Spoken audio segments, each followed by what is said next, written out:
Hello, viewers of the internet. Today, I will be attempting to build a competitor of sorts to the Ferrari Testarossa. Now, I have some ideas of what I want to do, although a lot of it is still up in the air, to be entirely honest. We can build these with a mid-engined layout, okay.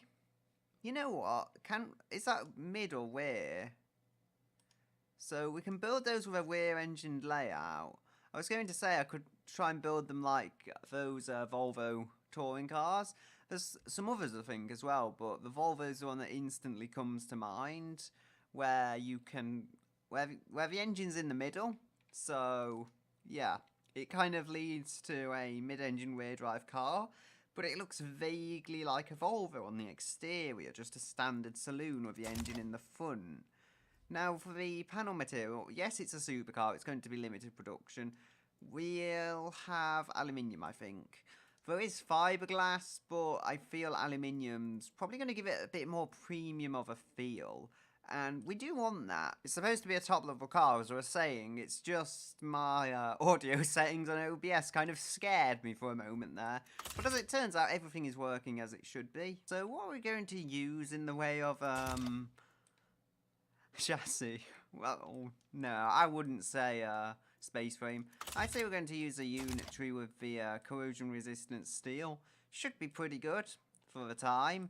We probably don't even need to use corrosion resistance, but yeah, otherwise we would get a few pretty angry Ferrari users in like 5 years, and that would not be good for our reputation in the slightest. Anyway, we can go with a bunch of engine layouts. Front transverse, front longitudinal, and the one we're going for, which is rear longitudinal. I have some crazy plans for this. If I can fit the engine I desire in, it's actually, yeah, it's not transverse though, so there's only so much I can do. We can go with double wishbone front and rear. That is the best suspension available. There is no push rod or anything of the kind. So I think we'll do that.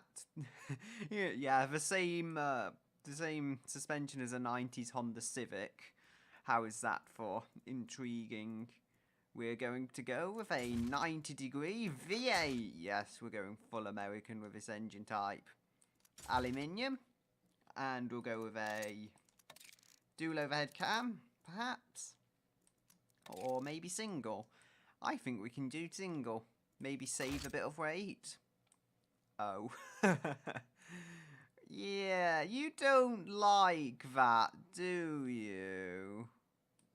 Well, good luck sticking an 8-litre in as I'd intended to. Come on, that's a V6. You're telling me you don't like a V6? How about a Boxer 4? Does that keep you content? Alright. Now, we have to change the body. The amount we would have to turbocharge this engine to keep it somewhat competitive in the class. I mean, I'm not saying I couldn't do it. Maybe we could do it, but I just last episode built a turbocharged flat 4. Oh no, wait. I'm trying to build a flat 6. My mistake. If I just make a massive flat 4, like a lorry engine or something. I was thinking I couldn't do it, but no, maybe I can then. Well, I'll have to see what I can squeeze in here. Come on. And smaller yourself. And then, no, too big. If I make it square, how big will it be? Probably not big enough, to be honest. No. It's still only 2-point-something litres, and I just don't think that's enough. I could try building it up. That's about all I could do, really. So 3.5 litres, maybe. I want to go big though, you know. I don't want to make a small, high-revving engine particularly, and we did work with a flat 4 last episode, so it's still kind of boring from that perspective. Ooh. No, I'm not going with a people mover. The people mover is just a little too ridiculous, I think. Same with front engine. Front engine just doesn't seem to have the right kind of class to it to compete with a supercar. So don't say I'm going to do that. And unless I go with like a crazy version of a 60s Mini, I could try and do that. Yeah, you know what? Let's build the death trap. Let's build a death machine of a Mini, maybe. No? Yes? I don't know. Oh, we actually, should we build an 80s turbo rocket? Yeah, you know what? Let's build an 80s turbo rocket.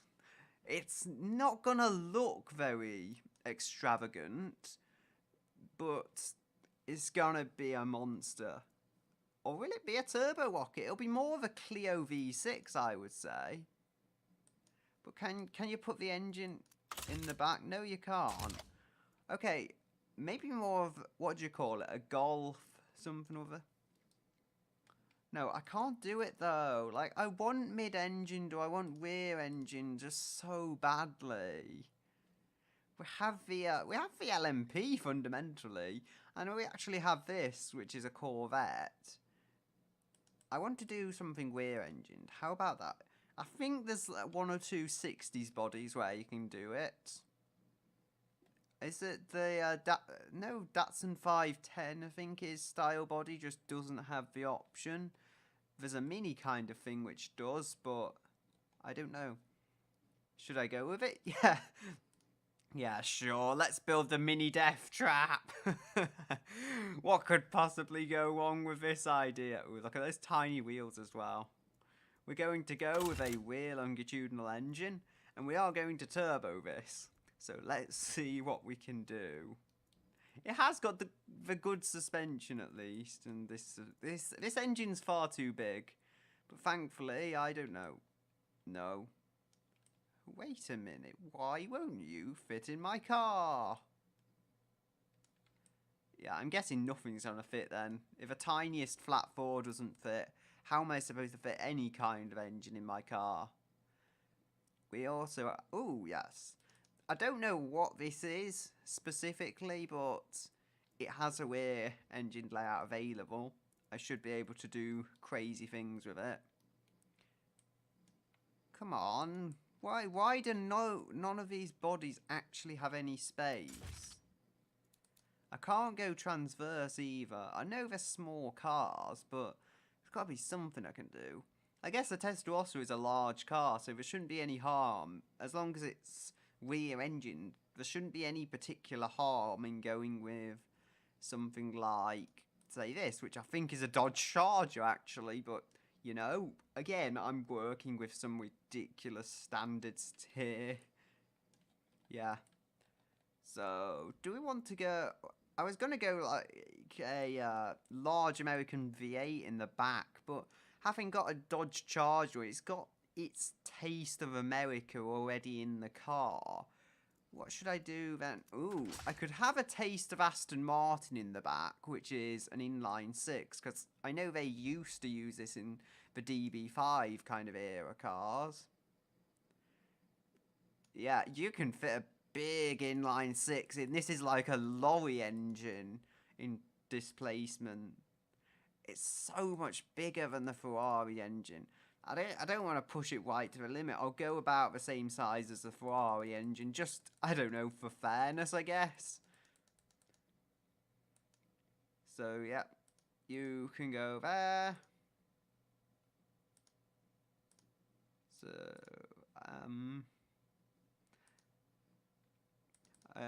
nope. 4995. I got there eventually. There's our engine. It doesn't really like fitting in the car, but it does fit. Okay. We have... start with cast iron. See how it runs. And... no turbo. We'll go with single point injection for the time being. A standard intake, again for the time being. Regular fuel. And lean out the fuel mixture. Okay. So... I think we're going to need more revs. If it doesn't rev higher, what are we going to do? We're going to need long tubular. Well, I don't think we could have race tubular. I mean, I know it's not a mass production car, but I think going for the full-on race exhaust is a bit too far. We'll go with a high-flow freeway and some baffled mufflers. 20 horsepower, okay. Okay. So, we're making over 200 horsepower there. Wait. I've had a better idea. Cheat and use displacement now. So, gain this up to about 5.5, where it would be still fairly comfortable in the engine bay. Quite tight, but, you know, to the point it would still fit in the engine bay. And 0.4, 0.5. And then I'll square out the engine. 115.9. Okay. The torque of this thing is going to be monstrous. 7.3 litres of inline 6. This is just craziness, though. Like, who seriously thinks this is a good idea? And you can go and... It's not actually making that much power. Why is this? Probably because I've messed up something so badly. I don't know. It should surely be making more power. Okay. Maybe that's why then. If everything is failing due to excessive stress now. Forged everything. Oh dear. All that pressure. The piston is... The pistons are not happy. The pistons are not taking any of it.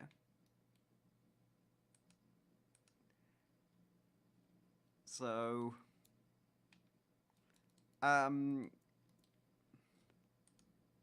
Yeah, the problem with using a 6-cylinder instead of a 12-cylinder and then making it massive, I guess. Oh, the power is made easy. I just had to make the exhaust larger. Unfortunately, the downside, the engine wants to blow up.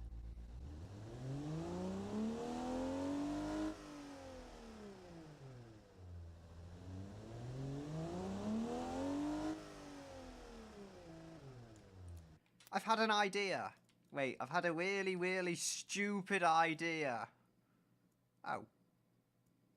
Inline 5s exist. I was going to make it an inline 4, but why not try an inline 5 at least? Now, don't get me wrong, I do have rhyme and reason behind what I'm doing. Because if I raise this up, I can get it up to a far higher displacement, still fit in the car, mind. Whereas if I go with an inline 6 and try and fit that in, it just hits a length limit, doesn't it? Not with an inline 5. It's a bit shorter, it fits a bit better. Okay.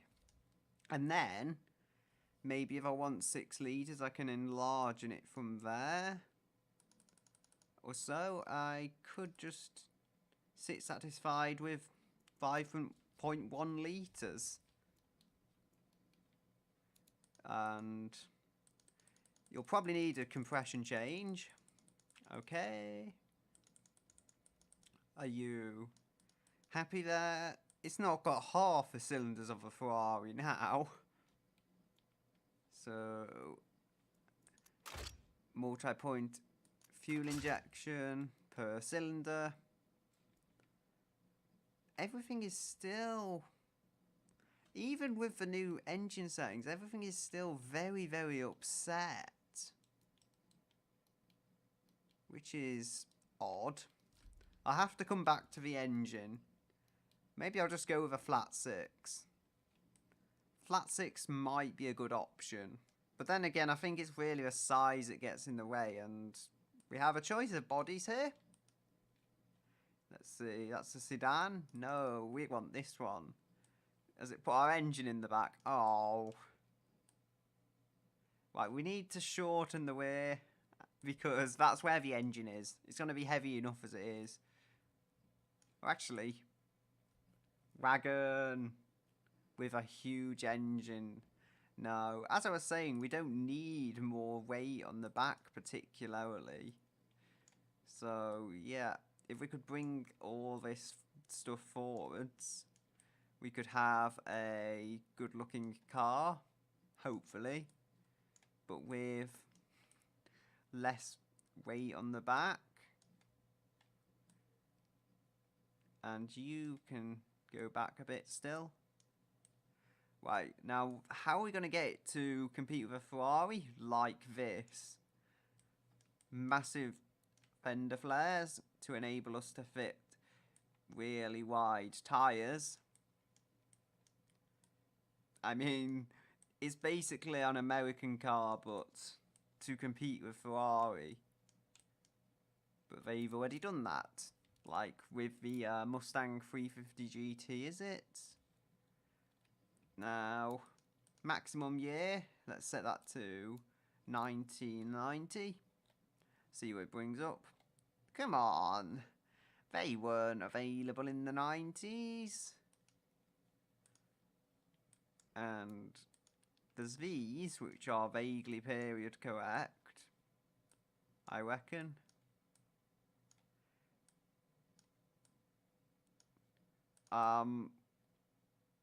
You have weird headlights, car. Maybe you shouldn't have those headlights. I don't know. Anyway, rear-wheel drive. It's basically a Porsche that's pretending to be a Dodge Charger. It's basically a giant Porsche GT car that pretends to be a Dodge Charger and tries to somehow compete with Ferrari. It's got a 5-speed manual either way, and we're going to give it a geared limited slip differential. Lovely, lovely. Maybe I'll go with a V6. No, I need a V something. I think I need a V something in the back, yes. Otherwise, I won't be able to get any power. I think I might go with a turbo. I might just go with a smaller turbo. It's a supercar.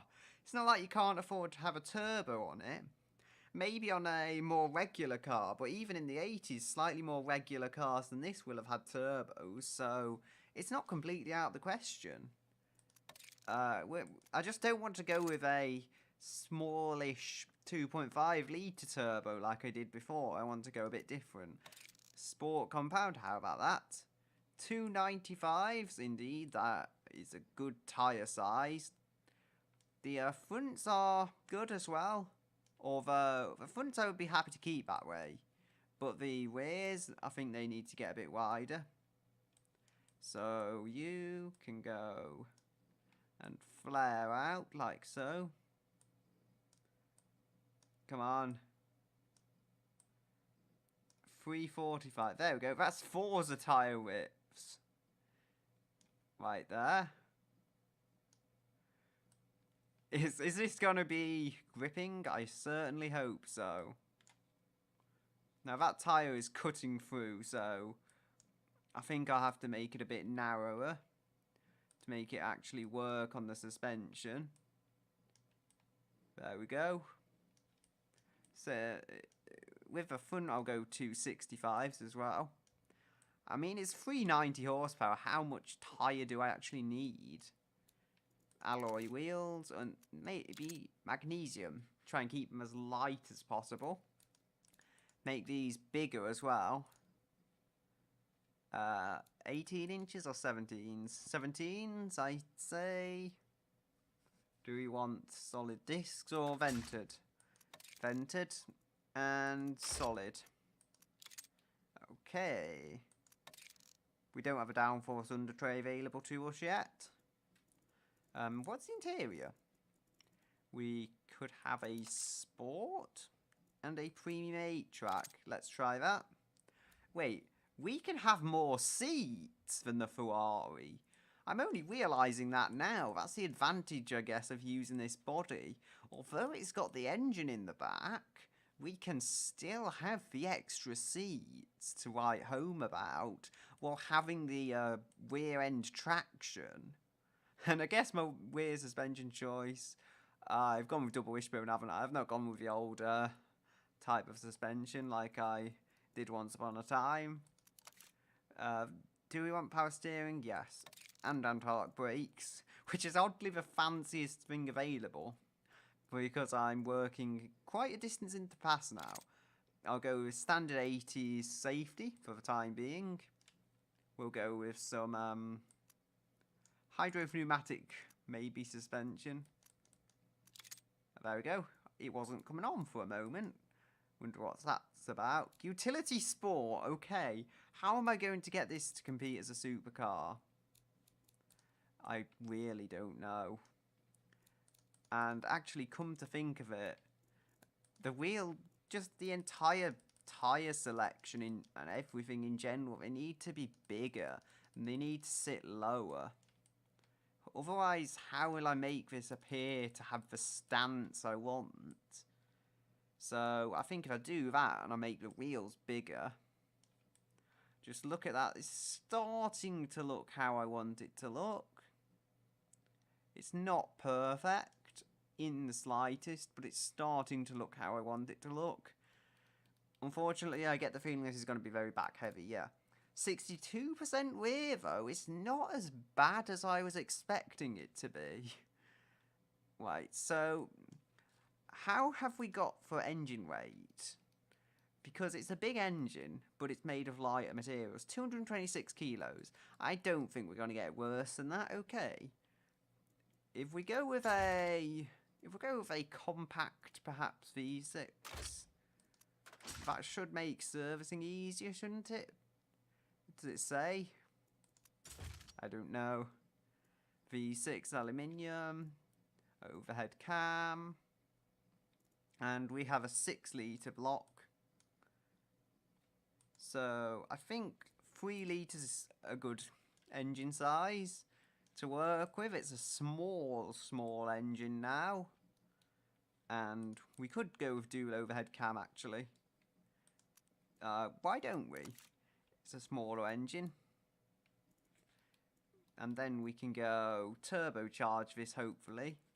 Yeah, good. It can rev to almost 9,000 now if I have to. So that is a massive improvement. Where was I? I was going to adjust the Doomy Dad here to actually give me the power it's capable of. And it is not giving me the hugest amount of power. I'm going to turbo it anyway, so, you know. Performance. We'll go then try and adjust the compression. Oh dear. Things have changed on the power band. Let's see. No. Okay, 219. This is actually not working out for me right now. I will go and edit it a bit later because I remember the other turbo engine, it wasn't perfect, but it did eventually get better. So what's the weight of this? If I can get away with it as a 3-litre engine, then so I will, but I'm understanding that I may need to make it bigger right now.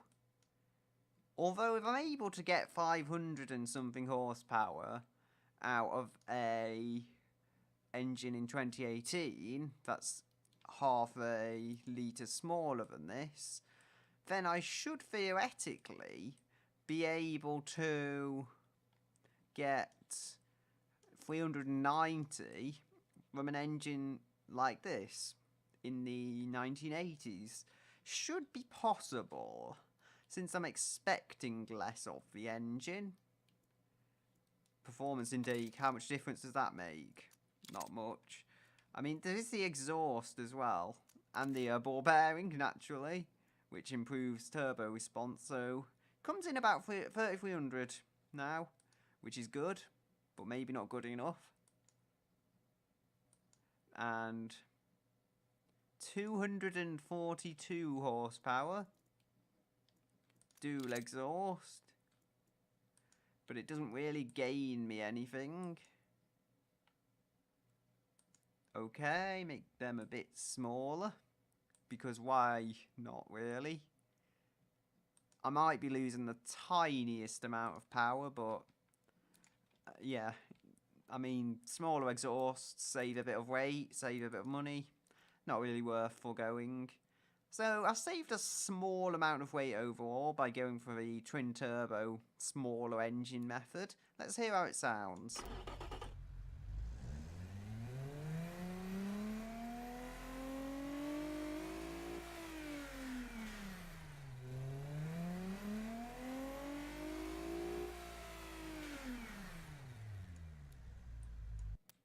Right, the engine has failed due to valve float. Yeah, that's okay though. I am feeling a lot more confident now, actually, because I remember the other supercar, last episode I built, that was just turbo sound constantly.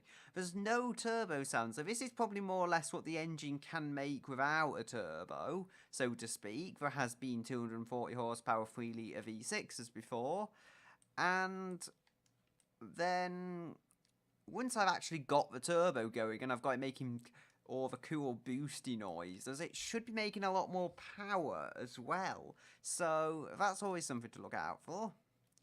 Let's see how it looks in this foresty green. Okay. Not too bad. Now, first things first, I want to sort the markets out before I get the engine sorted. Oh, the markets don't like it. I think it's a valve float.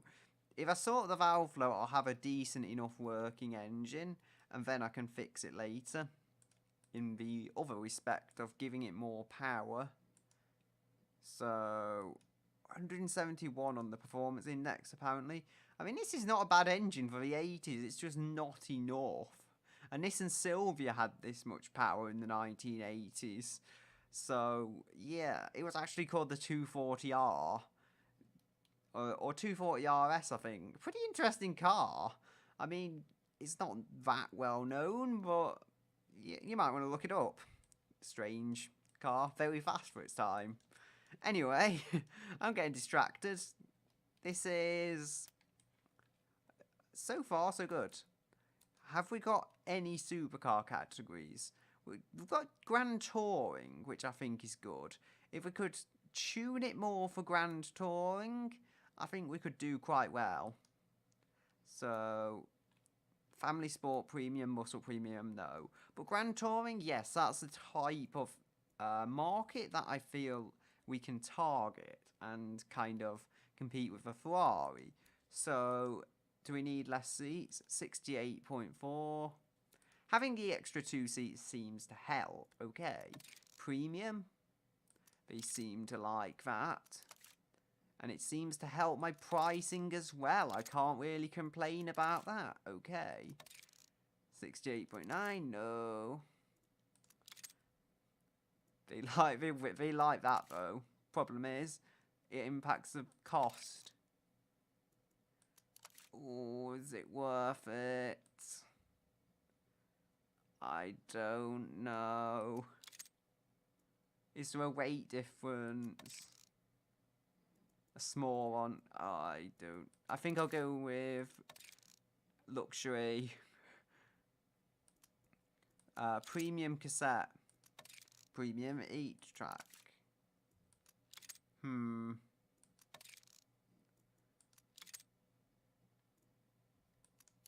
Okay. No, actually, budget is so hard to get. I think I'll go with premium. We have a cassette player as well. Pretty cutting edge stuff, eh? But it comes up as utility sport. Okay. How about hydraulic? No. You don't want to downgrade there. How about safety? 75.8. No. No. How? Basic. No safety for you. No. They really like the safety. And to be honest, safety isn't actually that expensive on the market. So I'll give them their safety. 75.8. They like the hydro pneumatic, okay. They like that a lot. 84, yes. Softening it up did help, and it helped a lot. How about normal? Do they... So, 84, 86. How about utility? No. They seem to like normal. Kind of a balanced setting, which is good. You know, we don't have to have it look so barge, really ultra soft suspension. We can have perhaps lower wide height. I would want to do that. I'd lower it as much as I possibly can without hurting markets. They actually take quite a bit of lowness. I'll give them that. Given it is a GT category, but they take it more than I would have expected them to. I would have expected them to just give up once it had hit a certain lowness. There we go. Very, very low slung for what it is. An older muscle car type thing. I have got plans to make it look slightly better. Okay, looks. Yes, I were just speaking about looks, so I should probably progress on to the looks. We have some lips.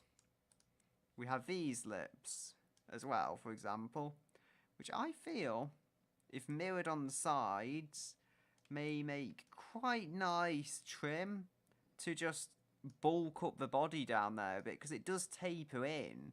It is an older muscle car. Body technically, you would expect it to taper in, but I don't really want that, because remember, I'm trying to build it into a European supercar of sorts. So I can't really have a body that tapers in a way a muscle car would. Come on. There we go. Can you move across, maybe? And then we can mirror that, like so. So that's a bit bulked up there. And is it any better? Probably not. But it sure might look cool to me. Come on. Shorten that. Rotate. Ah. It's all over the place. It's all over the place other than where I actually want it to be. There we go.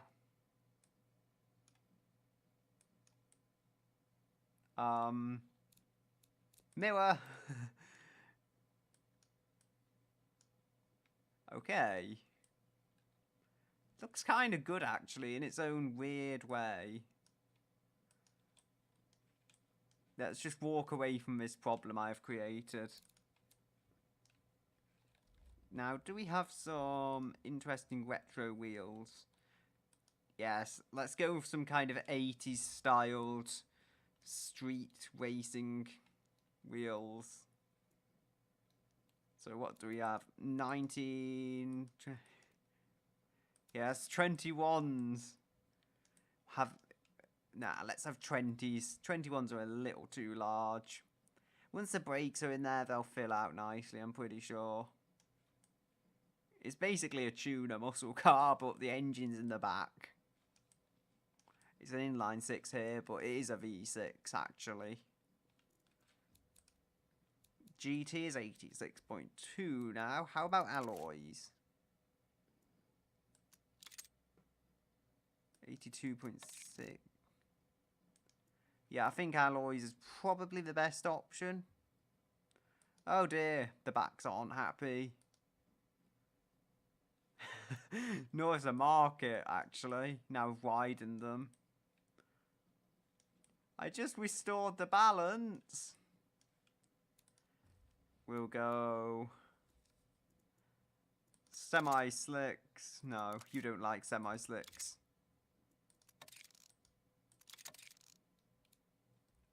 Right, we'll need massive brakes. Ah, yes, GT category really likes massive brakes.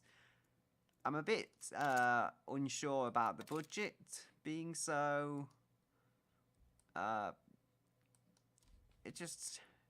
it's a bit more expensive, basically, than I'd like. Right, but I am getting there.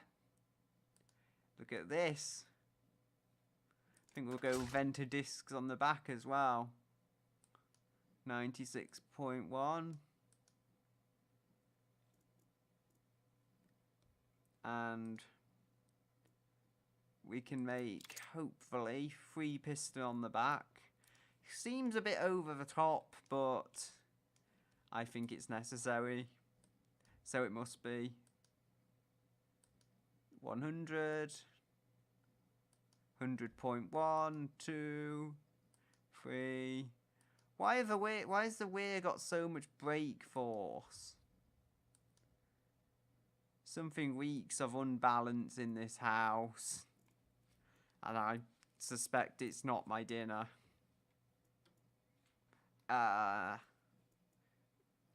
Sport.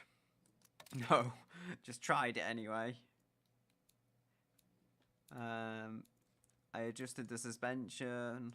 I'll probably need to adjust it later, but anyway, it's adjusted.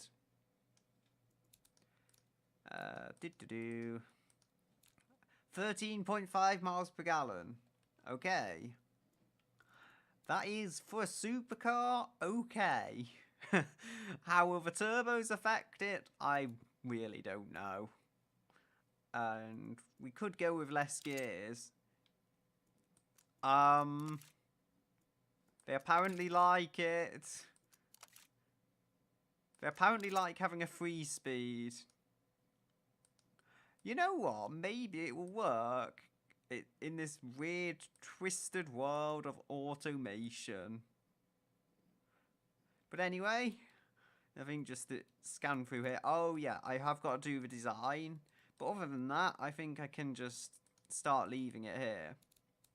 And then I can go and do some progress on the engine by myself. Because it takes a while to do all the little bits.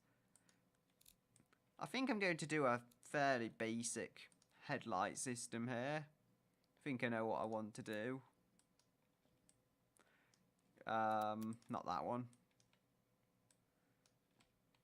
If I actually do, if I put these here and then duplicate them like such. Do I want any chrome on this?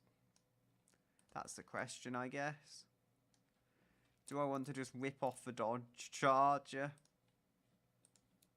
Or do I want to whip off the Mercedes? Ah, where are you? Yes, this just fits too perfectly.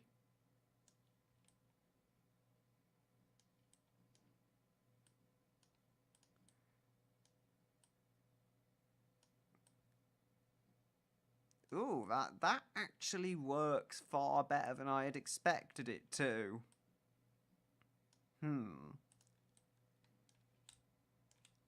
This is a beast, quite frankly. I think we can all agree it's a beast. Maybe it's not the right kind of beast, but it's definitely a beast. If we extend that, maybe that will fit.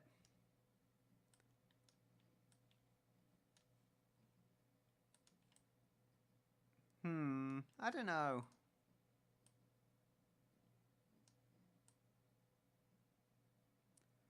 Is that going to work? I'd say it will. And we could have another pair of headlights, but nah. I need something. I need to add something to the front that's not headlights. But what could it be?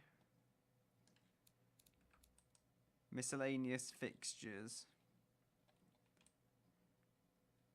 Oh. Nah, not one of them. 4x4. It's definitely not a 4x4. What is this? I think it's like a little side window. No, we don't want that. We want to add... No.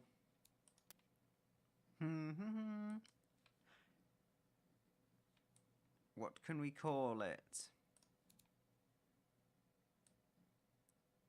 Oh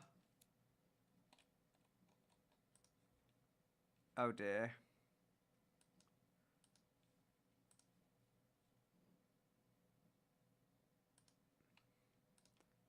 Ox.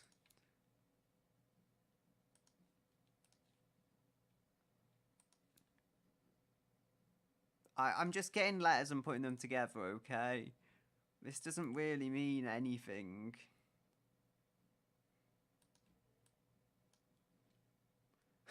Oxyzo.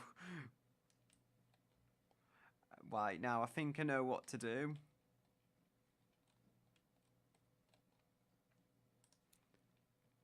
S. P. No. Where's the S? I need the S back.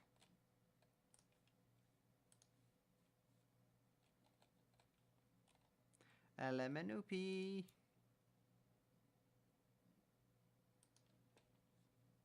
SPO. Right, I know what I'm typing here.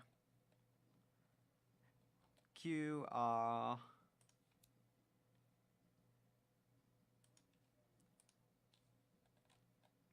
There we go. Oxyzo Sport. It looks and sounds Chinese, like some Chinese whip-off of something, but believe me, it's probably not the worst I could come up with.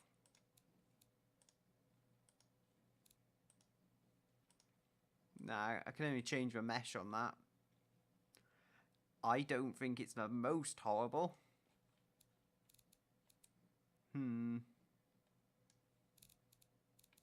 Do we need to adjust the bumpers? We can have chrome bumpers, I guess. Everyone will love them anyway. So, the Oxyzo Sport. It's like some really bad competition entry, this. We need window trim as well. That can be chrome. And what else can there be that's chrome? Yeah, let's have chrome wheels. It's not a 60s car, but I'm decorating it like a bad one. I'm decorating it like a bad early 70s car, actually. Even though it's the mid-80s. And people should have really grown past this stuff. Well, our customers don't. And that stuff is far too modern for me. Remember, back in the 80s. Right, so I think I know where to go. These aren't too advanced for the era. I just have to get them right.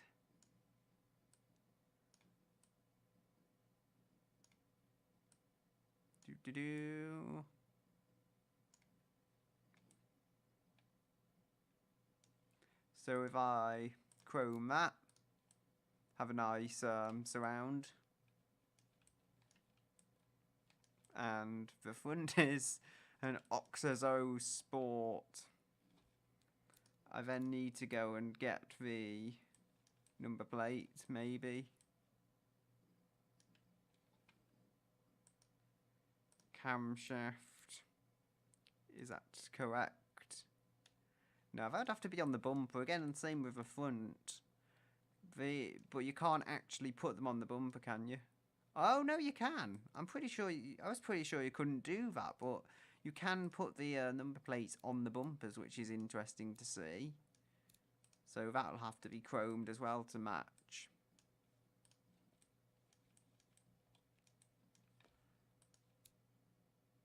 I think that's the same number plate I've got on the back. I'm sure it used to be that you couldn't put it on bumpers. There must have been an update sometime.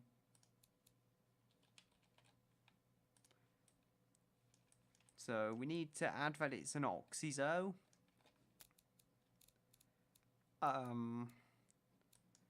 Where's all the tips and whatever that you add? You can, I mean, that's probably too modern an aerial, but I've put it there now. Bit too late to change it, in my opinion. You can go in the middle. You are my chrome door handle. Maybe not chrome now, but you certainly will be. There we go. And mirrors. Oh, we need mirrors. Okay.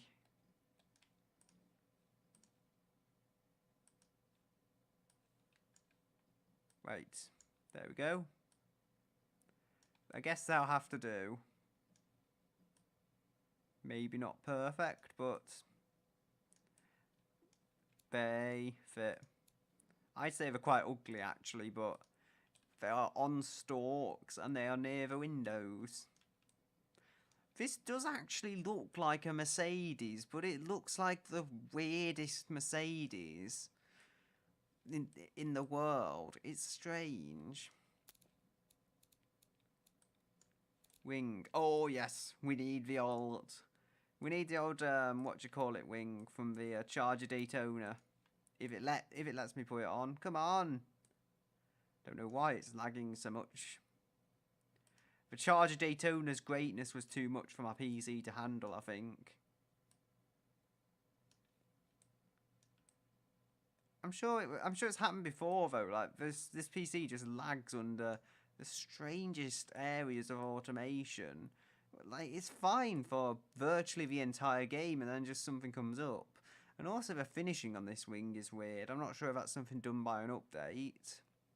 Anyway, it is a majestic machine now. Majestic. So we need a front lip that matches its majesticness.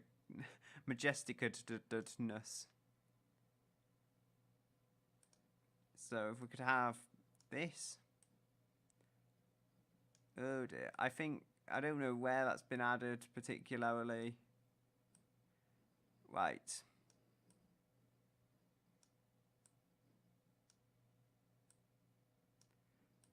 That will, I guess, have to do.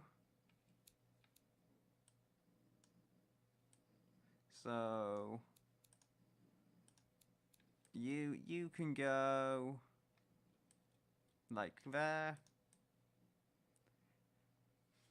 It's a crazy idea to try and build this as a Ferrari rival. I think I've done a half decent job though, in the grand scheme of things. It's got big enough tyres, it's got the engine in the back, and it's got seats where they are, which give it a 4-seater capability. So what have we got on the markets? It does quite well as a GT car. Now, another thing we've got to do is adjust the other bits. So that improves the market slightly. It's going to make it heavier. Or is it? Wait. Aluminium is $15.99. Partial aluminium is $16.80.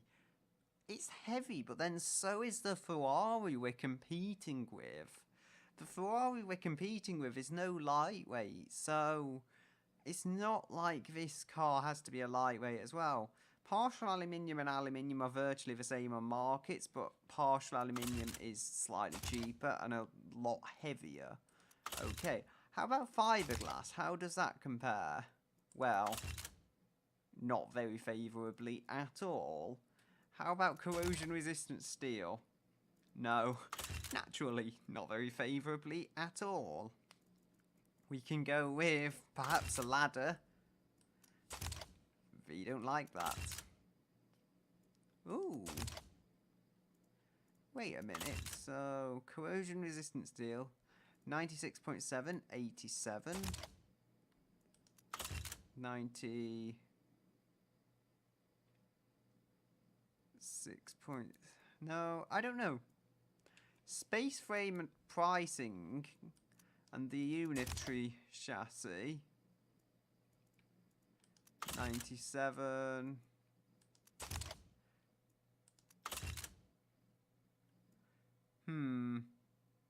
Yeah, they don't like corrosion protection, are they saying? I want to have at least a little corrosion protection, though. Even if it's a little. So, yeah. Thankfully, that doesn't affect the market too badly. Nor does it affect the price too badly. So I'll go with galvanised. Not perfect, but it could be worse. Wait a minute. How has it got a front longitudinal engine placement? It's funny, actually. You'd think, wouldn't you, that the market doesn't like having the rear engine layout, but they love it. You'd think it would just be me being me and doing ridiculous things, but they love the rear longitudinal engine layout. At least with the other specifications of the car, are the tyres still the same spec? Because they can easily slip away. Yes, they are. So where were we? Double wishbone. McPherson strut. No. You don't like that at all. Solid axle coil, leaf. Just best to check these things, I find. I guess since it's a GT, they want the most comfortable suspension around. It does pretty well for comfort. I won't lie about that. Which is the main objective. I think they want some sportiness. I think that's probably the place it's lacking. It's not practical at all, which is strange, really, because it's a four-seater. And it's... Even though, you know, the engine's in the boot and all that, there's still a big space at the front where you should theoretically be able to put your shopping. So, yeah, go figure. I'm thinking as well, I'll probably need a lot of power because this is a heavy old beast and it's not very aerodynamic, 1682 kilograms. The tyres are probably up to standard. The brakes will need making bigger and... What's it? 200 kilo engine, yes. I guess a good thing about having a heavier body, though, there is less ridiculous weight at the back. It's 58% rear now, which is more reasonable for a supercar. It's more in line with what you would expect a supercar to have. Okay, so I'm going to tune the engine now. And soon I will be back. Okay, so here we have the Oxizo Sport. I was trying to record some clips a while ago, but it was having all kinds of problems with my PC, and basically sound wasn't recording, or the clip wasn't recording, and all other kinds of things. Anyway, I have managed to save about 100 kilos. It was a real tank before. And it makes a lot of power, 463 horsepower. It is an inline 6 now. There's not too much to say. I'll let you hear the engine.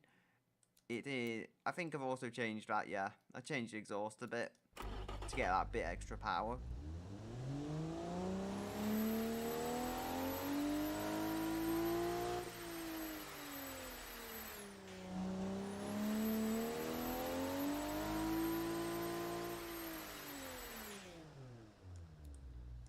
You see, I'm just using the raw technology and 3.5 litres of 6-cylinder power to get that, as opposed to just using a 5-litre engine like the Ferrari did. I have decided on all this stuff now. I don't think I really need to change it. I went with the best for GT Premium, in my opinion. We're back at the engine now. There is other things we can change, I'm pretty sure. I could probably make it out of fiberglass, although the market doesn't seem to like that. Nor does the cost. So how is the cost affected? I don't know, not that much. Okay. We can make it out of fiberglass and save a fair bit of weight. That will maybe get some performance back. It's not the most prestigious material in the world, no. But it is light, at least for a car from the 80s, so it's what we're going with. Although I'm building a bit more of a Corvette by doing such. Yeah, the first gen Corvette was fiberglass with an inline 6, wasn't it? The later gens, I think, were all V8s, but the first gen was definitely an inline 6. We have our Ferrari matching speed. It's not the fastest, though, I will admit. 10 miles per gallon, we just about managed to hit.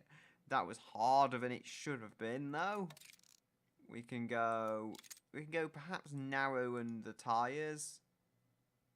121 it was at before. 121.3. 122.7. 122.6 I did see at one point, but that could have just been balance. 122.5. Ooh. Let's try 245 and 325. No. Okay. 122.5. Let's try that. So, immediately narrower tyres. They do have a huge advantage, though. By being narrower, they are lighter. And by being lighter, they add to the entire philosophy of keeping this thing down. We are still a good 200 kilos heavier than the Ferrari, but it's getting there. The top speed is about 20 miles per hour off. I don't think we're going to match the Ferrari in terms of top speed, especially not since I've got downforce on this car. However, I think we can make something of it. I could perhaps go with medium compound, but I think it's just better to go with narrower sports compound tyres than anything else, to be honest. If we can get it to that stage of lightitude. We have maximum for front wing angle because I think that works vaguely, and not much on the way. Do we want a luxury interior? That'll add a lot of weight over the sport, so I guess not. But the suspension, again, that's going to be some way to earn back some refinement, I would say, where it's been lost. We've not got the hugest amount of comfort, though. But they don't like having the car set up purely for comfort. They still like a fairly normal suspension setup. Unless I got comfort and lowered it quite a bit. I wonder how the effect of that would be. Ooh, so it does have quite a good effect doing that, although I think they still prefer normal suspension. I am interested to see that result. That they do like comfort when it has been lowered. And as a GT car, would it be such a bad thing to do? As long as it's not bottoming out or anything, we should be fine just with lower comfort suspension, even if the market doesn't particularly like it. I think in the grand scheme of things, for what's a bigger Grand Touring car, that's what you want to be the case. So, we've got some rear seats. Ooh. Okay. It is a hypercar, but only if I get rid of back seats. You know what? Well, given what we're competing with, I don't think a hypercar is a particularly bad move. So 120.2 and 94.3. And yeah, they just don't like rear seats at all. So that's interesting, how it came to be a hypercar. They have a lot more money to spend as well, so yeah, attracting that kind of audience, that's not a particularly bad move to make. It doesn't look like it would attract a hypercar audience, neither does it have that kind of top speed to it, but maybe, just maybe, it could. So 137, 140, maybe hyper, yeah. I was going to say, maybe hyper you can get away with lesser infotainment and save a bit of weight. And they don't like any more basic than... Premium cassette seems to be where it's at for them. Okay. Yeah, they seem to like that. Seems to be balanced. Maybe luxury cassette will go up. Yeah, they like luxury cassette. And because they can afford it, maybe we should go for a luxury cassette. No, premium cassette.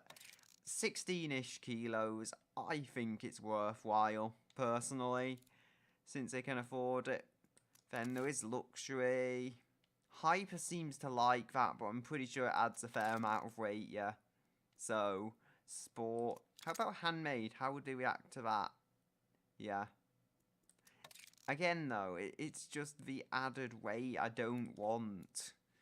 I'll put up with some added kind of cassette weight, but beyond that, I don't want to put the interior up too much.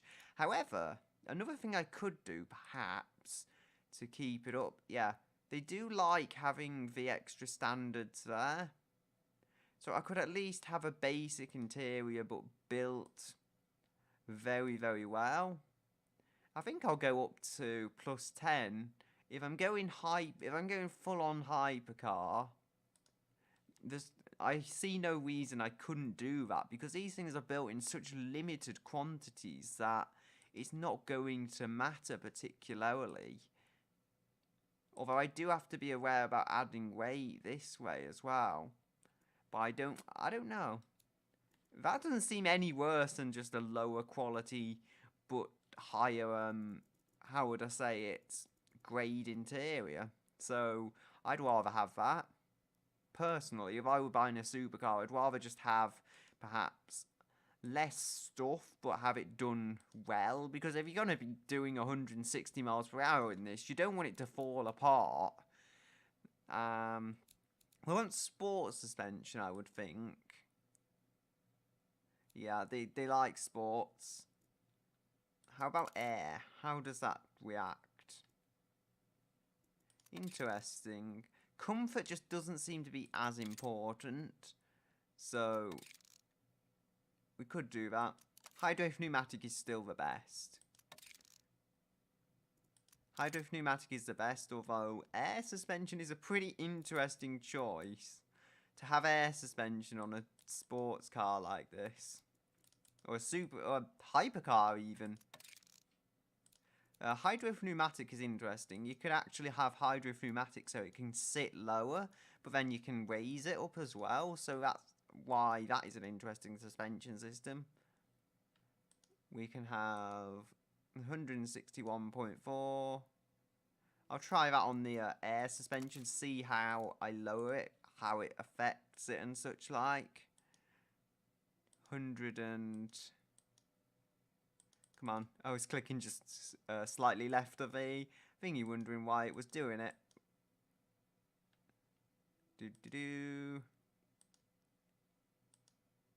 So, there we go. The cost difference is minor. There is a cost difference. It's a small cost difference. I don't think the difference between hydro pneumatic and air suspension is going to set anyone's hair on fire with how big it is, so to speak. 1663 kilos. this adds weight, so I guess it will have to add weight, but the market loves it, so what can I do? The market loves to have additional stuff. Right, 10 plus 10 is my limit, I said that. We'll go plus brake quality. I don't know, maybe the brakes just aren't good enough here. Do we need better quality? Yeah, I would say actually, yeah. Again, smaller brakes I'm likely to be able to afford with the extra quality. Magnesium wheels, I'd think it would be appreciated even. Indeed, they are appreciated. Not by the hugest amount, but they are appreciated in the markets. So, there we go. 163.3.5. Oh dear. It goes down again. That's quite good. Plus 6. 90.3 for the cost. Yeah, the cost's going up. So is the cost of exclusivity, I guess we could excuse it as.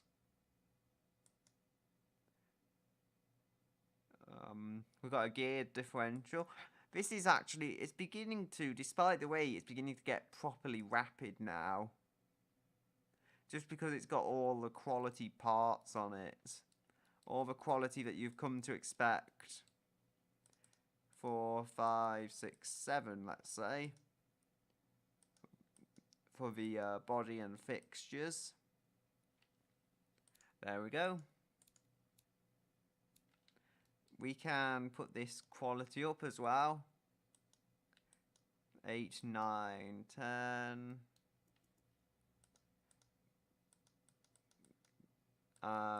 Do they value that? I don't know, honestly, but since we want this to fundamentally be a race engine, it's going to be why you buy the car, so there's worse places to put up the quality. And again, remember, it's a hypercar. It's supposed to be the very highest development of the motor car that exists. So even if it is expensive even for its category, but even so, it's doing what it's supposed to do. We'll have almost 1,700 kilos, but we're within 200 kilos of the, what's it? Not Porsche, Ferrari, so all in all, that is good. We've got 500 horsepower.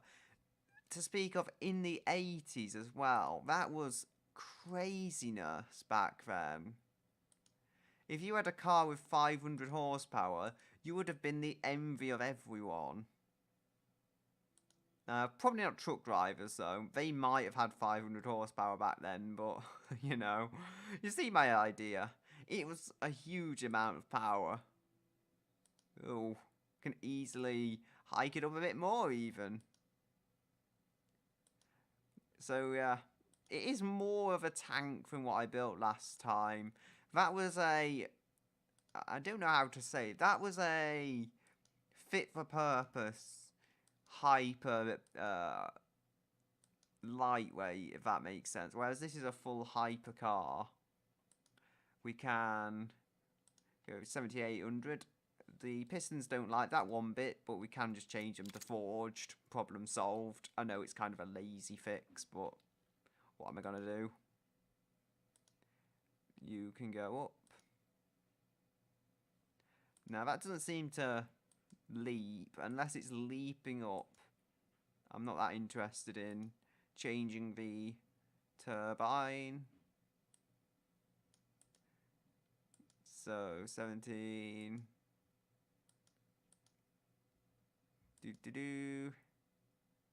16. So 25. This can hopefully give me that bit extra boost to get 520 horsepower, which is important because we need to have ridiculous power outputs for a time. Just look at all this boost, though. It's still piling on the boost. This high quality turbo is not giving up. Waste turbocharger, as you might call it. Ooh, come on. The torque is still seeming to build, and then it drops. Okay. 21. 25 PSI of boost. That is a massive amount of boost. And performance. There we go. Normally that wouldn't make a difference. And in this case, the market actually doesn't like it. Does it make any difference to torque? Nah, the difference is so small, I guess, that they don't care. We'll go, no, you don't like that. Okay.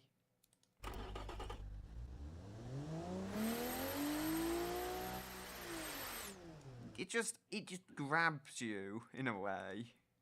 With that power, it comes along and it just grabs you and doesn't let go. It's so vicious. 7700. Okay. 7800, 7900. No.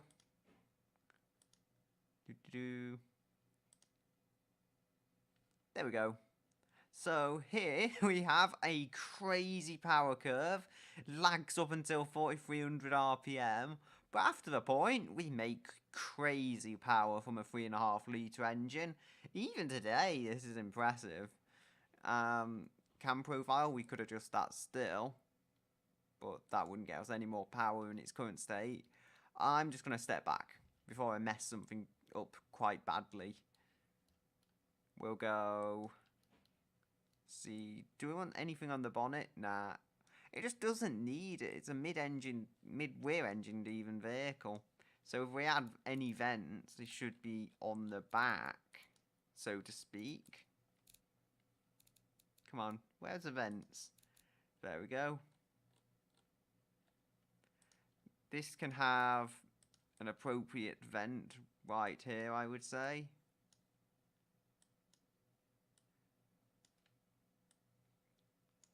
There we go. And can we rotate that?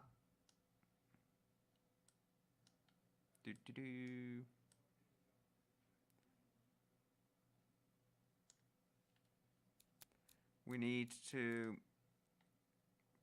flip that up. And that is some ventilation for the engine. We're going to need some top of here as well. Where are we going? Vent. You can go here. Give us some sweet ventilation to cool the beast. That is. The beast that lies below. Almost directly below, actually, as of where these are mounted. Just look at that. A huge turbo to give us huge boost, to give us huge power at the end of it all. We can have a fuel cap. I think this looks pretty neat. I mean, I wouldn't think of it as a 1985 car. It looks more like a 60s car designed by a 10-year-old, but it's something, okay? It's a vehicle that works for performance. It also gets closer now. Although it's taken a huge amount of power to get there, it gets closer to the Ferrari for actual top speed. So 171.3. It's about 9 miles per hour down, but at least that's reasonable. It's not the same amount it was when we begun. Now we can afford to lose a bit of acceleration here if it needs to be. But 4.3, it's getting 4.3 with absolutely no problem at all. So I think if I go down just a bit, I should be able to lock on 4.3. No, I saw about 78. There we go. Just try and find a point at which it goes off. Do. There we go. So, kind of tight gearing, but not ridiculously so. You can still be out the turbo zone after a short while. And 4.3 to 60 for a rear-wheel drive car is very impressive. I could go with all-wheel drive, but I don't think it's necessary. Almost 1,700 kilos, though. Boy, does this have weight to haul to go with its huge amounts of power. I mean, 164.7. So we could probably make the brakes smaller. Yes, indeed. That'll save a little weight because we don't need brakes as big as they currently are. We don't need tyres as big as they currently are. What are we doing here? Or do we need tyres as big as they currently are? 166.1. 173.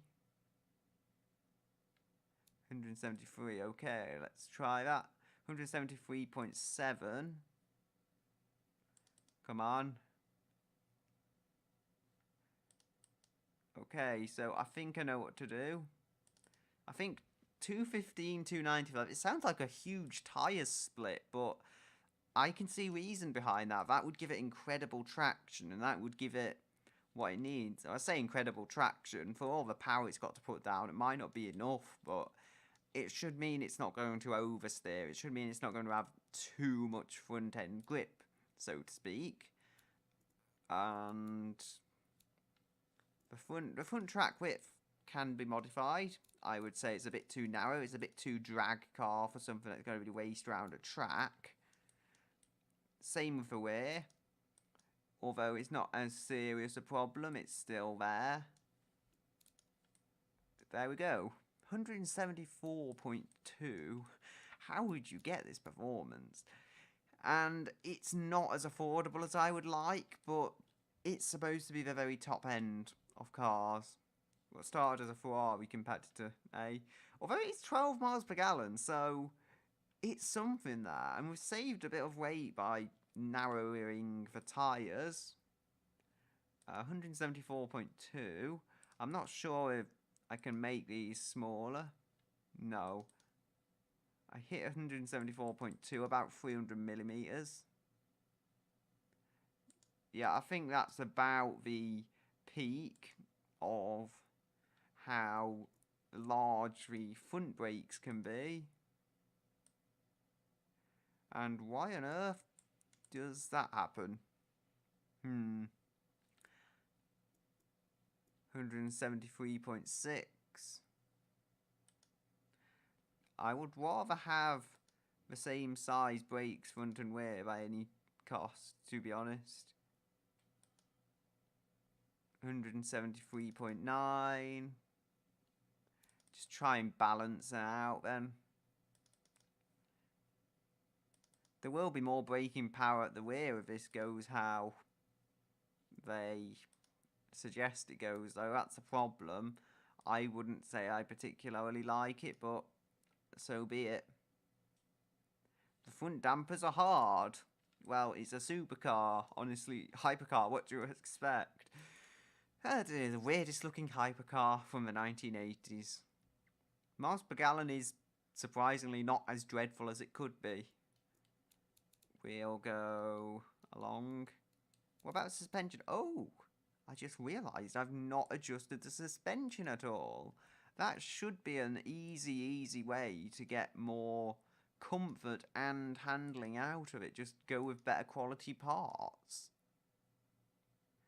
So, somewhere around there, it just kind of stopped getting any better. That was about 8. There we go. And we're on air suspension at the moment, but we'll go with hydrophilic pneumatic. Or will we? That's odd. I'm sure the price difference weren't that big before, but then, so the comfort difference is bigger as well. But it's not showing any difference in the kind of market now. They put, They put air and hydrophilic pneumatic under the same light. I think it's just had the gap closed, to be honest, by the quality improvement on the air suspension. So, air suspension it will be. We'll go with Comfort, normal, sport, try that. Utility, off-road, race. So I'm going to try sport, try getting the, what they would think of as the optimal ride height. No, 174.9, I think. 0.9, come on. And you can go 212, that is very low for this car, very low for any car to be entirely honest. But it's on air suspension, it's on race-tuned air suspension, which is not, well, sport-tuned air suspension, which is not something you say often. I could put it on race suspension. Would it be any good though? No, it would not. It just too far, I think, is basically what they're saying. Not that I can particularly blame them. Did that go even lower that time? I don't know. So what are they complaining about? Front dampers are too hard, rear dampers are too hard. So soften up the dampers. The rear dampers. Long engineering times, but so, I don't know, it's a supercar. And the brakes show slight fade. I think this is okay. Personally. I know I've got the quality sliders up really high. It's under the hyper category, so I think it's excusable enough. Personally. Maybe your opinion will differ, but this is just my opinion on the matter. It's a 2-seater now instead of a 4-seater. It's within 150 kilograms of a Ferrari. And actually, I've just realised the US spec Ferrari has 176 miles per hour top speed apparently. So I was just referring to the Euro spec having 180. We're actually very, very close. We're within 500. No, that's not very close. We're within 5 miles per hour of that Ferrari, which I'd call good enough, especially since this accelerates better. Miles per gallon is dreadful, so will it be on all supercars. You can't really evade that.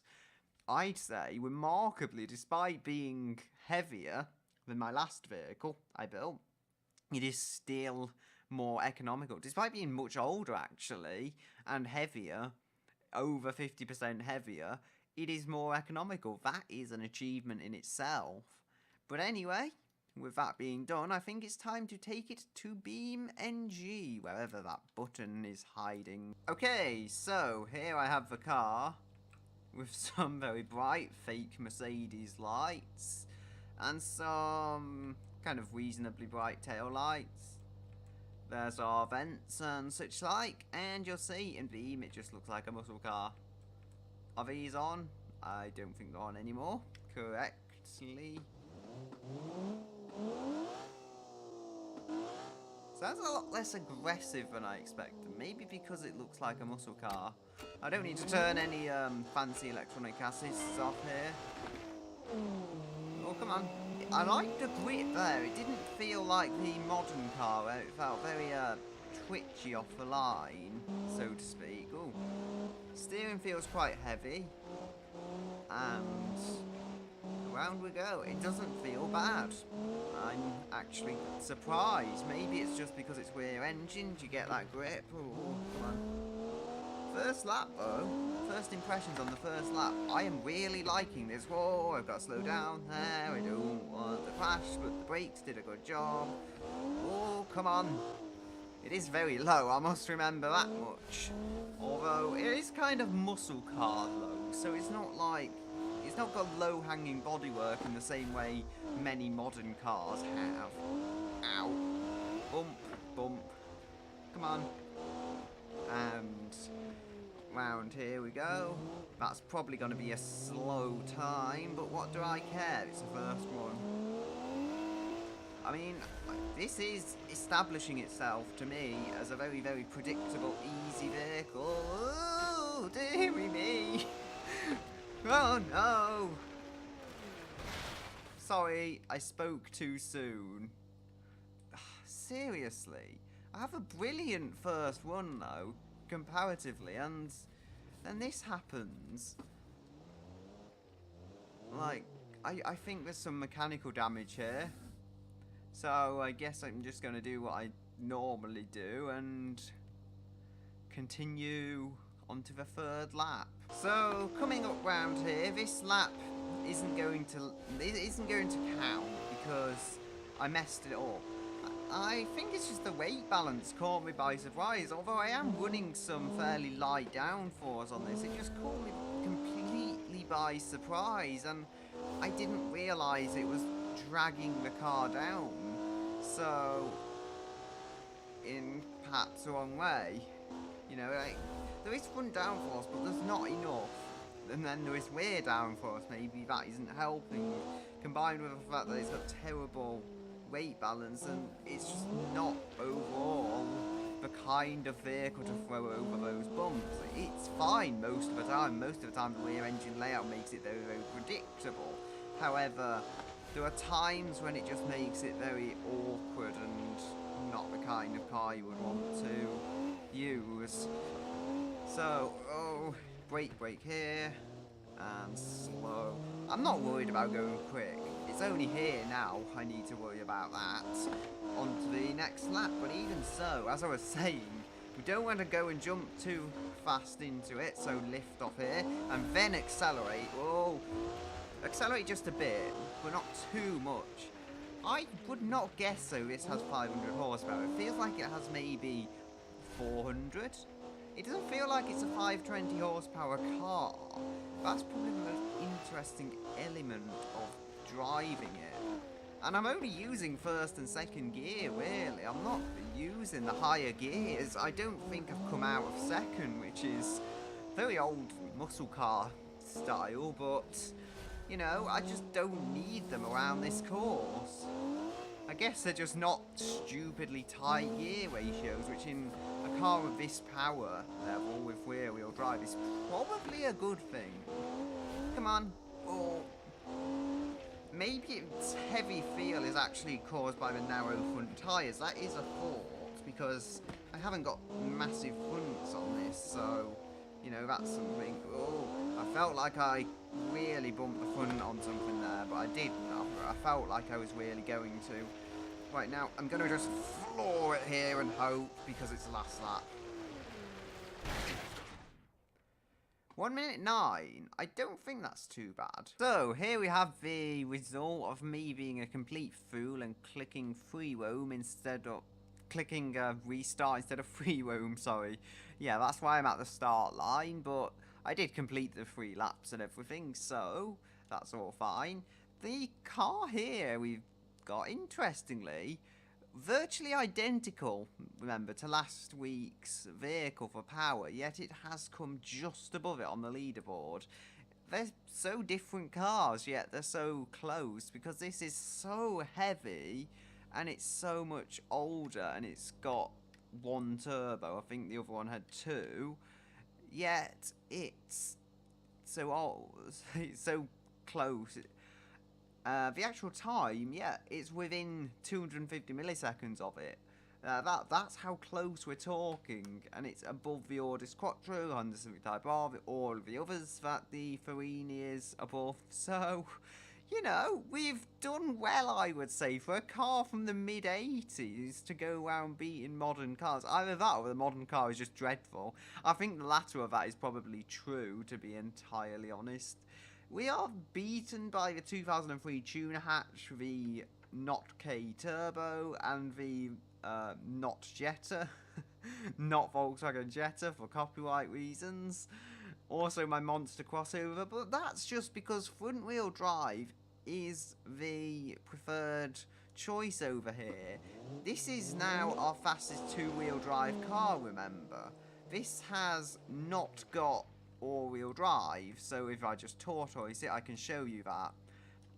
Or no, sorry, not our fastest 2-wheel drive car, excluding front-wheel drives. Why am I saying these things when I don't even know what I'm saying? Yeah, it just looks so strange with an inline 6 there. But anyway, you see? Rear-wheel drive, it's our fastest rear-wheel drive car, that's what I mean to say. And, yeah, that is a very impressive feat. For what is essentially a muscle car with loads of power and the engine in the wrong place.